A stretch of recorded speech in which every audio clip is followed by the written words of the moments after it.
DC-10 तैयारे ने फिजा में एक लंबा चक्कर लगाया और फिर सीधा होकर बढ़ता चला गया। उसकी मंजिल न्यूयॉर्क थी। तैयारे में कुल 90 मुसाफिर और जहाज का अमला था। क्योंकि रात की फ्लाइट थी इसलिए मुसाफिर भी कम थे और आधी से ज्यादा सीटें खाली पड़ी थीं। इमरान और उसके साथी उसी जहाज में जा रहे थे। इमरान के साथ जोलिया बैठी थी और उनसे पिछली सीट पर सफदर और कैप्टन बाबर।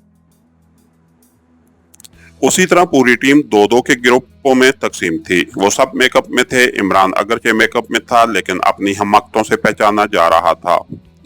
जोलिया बात बात पर बुरा सा मुंह बना रही थी, जबकि चौहान के साथ बैठा तनवीर उसे बड़ी खशमगीन निगाहों से घूर रहा था। शायद इसलिए कि जोलिया इमरान के बहुत ज्यादा करीब बैठी थी। वो देखो, तुम्हारा चाहने वाला किस तरह मुझे घूर रहा है, इमरान ने जोलिया को छेड़ा। जहन्नम में जाओ तुम दोनों, जोलिया ने उसीले लहजे में कहा और खिड़की से बाहर झांकने लगी। ये दूसरी बात है कि बाहर अंधेरी खिला के सिवा कुछ न था। ये तुम्हारे बगैर तो मुझे अमेरिका जाना भी कबूल न था। उसीलिए एक्स्ट्रो ने मजबूरन तुम्हें भेज दिया, इमरान ने शौक लहजे में कहा। मेरे होने या ना होने से क्या फर्क पड़ता है तुम्हें, जोलिया ने उसे घूरते हुए पूछा। वाह, फर्क क्यों नहीं पड़ता, इमरान ने जल्दी से कहा।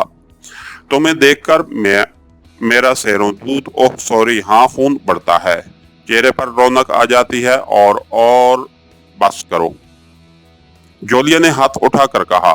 तुम मुझे बेवकूफ नहीं बना सकते। हाँ, ये बात तो है, इमरान ने एमकाना अंदाज में पलकें झपकाई।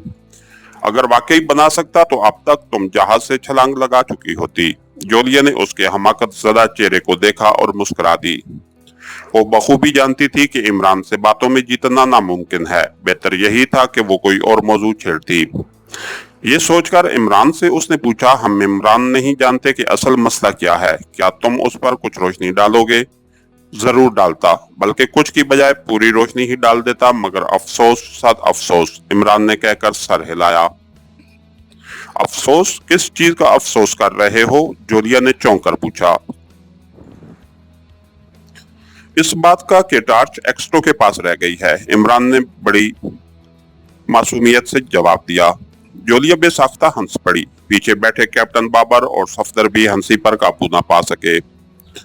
इमरान ने उनके हंसने की आवाज सुनी तो मुड़कर पीछे देखा। वो दोनों उसे अपनी तरफ मुतवज्जे पाकर यकदम चुप हो गए। इमरान ने बारी बारी उन्हें घूरा, फिर बोला, तुम किस हिसाब में हंस रहे हो? लहजा गुस्सीला था। हंस रहे हैं ना, पत्थर तो नहीं मार रहे, सफदर ने शौक लहजे में कहा। तो कर लो बात, इमरान ने जोलिया की तरफ मुड़ते हुए कहा। फिर मैं क्या करूं, जोलिया ने तड़ाक से कहा। काफी मंगवाओ, इमरान ने भरपूर संजीदगी का मुजाहरा किया।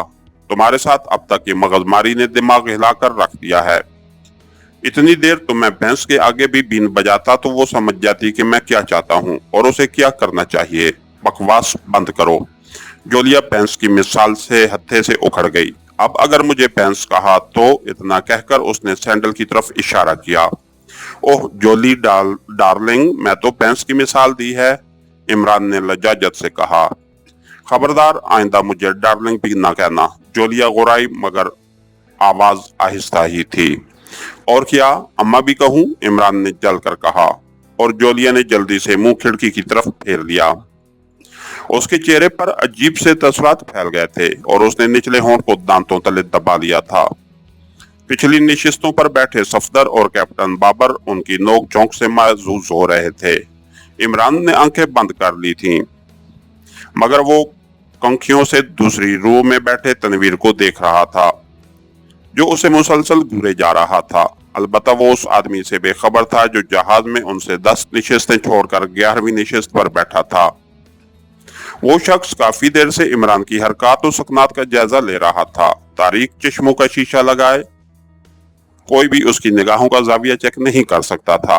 जब इमरान ने आंखें बंद करके अपना सर नशस्त से टेक दिया तो वो शख्स उठा और अपने कलर कोट की जेबों में हाथ डाले जहाज के आखिरी हिस्से की तरफ बढ़ने लगा, जिधर बात वगैरह थे। बात में दाखिल होकर उसने अंदर चटखनी लगाई और फिर जेब से छोटा सा चकोर बॉक्स निकाला जिसकी चौड़ाई बमुश्किल 3 इंच होगी। उसने बॉक्स के पेंदे में लगे 4 बटनों में से 2 बटन दबा दिए। फौरन ही बॉक्स में से हवा की हल्की सी सरसराहट सुनाई दी। उसने तीसरा बटन दबाया तो उसे सरसराहट के साथ एक इंसानी आवाज भी सुनाई दी। यस रेडिटी अटेंडिंग ओवर, मैं गारंटी बोल रहा हूँ। बॉस ओवर, उसने ट्रांसमीटर को मुंह के करीब करते हुए कहा। ओह, कहां से बोल रहे हो ग्रीन? मैं तुम्हारा यहाँ इंतजार कर रहा हूँ, दूसरी तरफ से चौंक कर कहा गया। मैं आप ही की तरफ आ रहा हूँ बॉस, गारंटी ने मुस्कुराकर कहा, मगर मेरे साथ आपके पुराने दुश्मन भी आ रहे हैं। ओवर, क्या मतलब, किन दुश्मनों की बात कर रहे हो? रेडिटी ने जल्दी से पूछा। पाक एशिया सीक्रेट सर्विस के अरकान बमै अली इमरान। ओह, मगर वो इधर क्या लेने आ रहे हैं? दूसरी तरफ से रेडिटी की टरटराहट सुनाई दी। रेडिटी की बड़बड़ाहट सुनते ही उसने जवाब दिया, हो सकता है कि उनका भी वही मकसद हो जो आपका है। आखिर डॉक्टर नेक्सन वाली बात पूरी दुनिया में फैल चुकी है और एक्स्ट्रो ऐसा आदमी नहीं कि वो इस मामले में दिलचस्पी लेने से गुरेज करे। तुम ठीक कहते हो ग्रीन। चलो, ये अच्छा हुआ कि हमारी शुरू से ही इन लोगों पर नजर है। अब अगर उनके कब्जे में कैप्सूल आ भी गया तो हम इन लोगों से हासिल कर लेंगे। दूसरों की निस्बत इनसे हासिल करना ज्यादा आसान होगा। जी हाँ, मैं भी यही कहना चाहता था। आप एयरपोर्ट पर चंद आदमियों को यहाँ भेज दें ताकि अगर वो मुख्तलिफ सिमतों में जाना चाहें तो हमें दुश्वारी का सामना ना करना पड़े, ग्रीन टी ने कहा। बेफिक्र रहो, ये बात मेरे ज़हन में है। तुम्हारे आने पर हो सकता है कि मैं एक्स्ट्रो की टीम के बारे में कोई दूसरा फैसला करूं, मगर क्या तुम्हें यकीन है कि वो एक्स्ट्रो की टीम ही है? रेड टी ने पूछा। आपको मालूम है कि इमरान अपनी हमाकतों और शगुफ्ता बातों से बहुत जल्द पहचाना जाता है। इस वक्त वो अपनी साथी लड़की के पास बैठा है और चंद मिनट पहले उसने लड़की को जोली के नाम से पुकारा था और मेरे ख्याल में वो जोली दरअसल जोलिया ही है। दोनों मेकअप में हैं और उसके दूसरे साथी भी मेकअप में ही होंगे। बहरहाल तुम इनकी गुफ्तगू वगैरह सुनने की कोशिश करो, over and all, red T ने कहा और फिर उसकी आवाज आना बंद हो गई। ग्रीन टी ने ट्रांसमीटर के तीनों बटन ऑफ किए और फिर उसे कोट की अंदरूनी जेब में ठूंसता हुआ हाथ धोने लगा। हाथ धोकर वो बाथरूम से बाहर निकल आया। बाहर निकलते ही उसकी नजर बाथरूम के दाईं तरफ आखिरी नशिस्त पर बैठे दराजकद मुसाफिर पर पड़ी, जिसने तेजी से चेहरा दूसरी तरफ घुमा लिया। ग्रीन को फौरन ख्याल आया कि जब वो बाथरूम में दाखिल हुआ था तो वो सीट खाली पड़ी थी और दराजकद मुसाफिर जहाज के तकरीबन दरमियान किसी नशिस्त पर बैठा था। फिर उसने सोचा कि शायद बाथरूम में जाने के लिए नजदीक आ बैठा हो और अब अंदर जाए। वो रुमाल से हाथ साफ करता हुआ अपनी सीट की तरफ बढ़ता चला गया। इसके साथ ही हमारी आज की एपिसोड का इख्तिताम हुआ। कहानीगर चैनल को लाइक कीजिए, सब्सक्राइब कीजिए और बेल आइकन को प्रेस कर दीजिए ताकि हर आने वाली नई वीडियो आप तक बर वक्त पहुंच सके। शुक्रिया।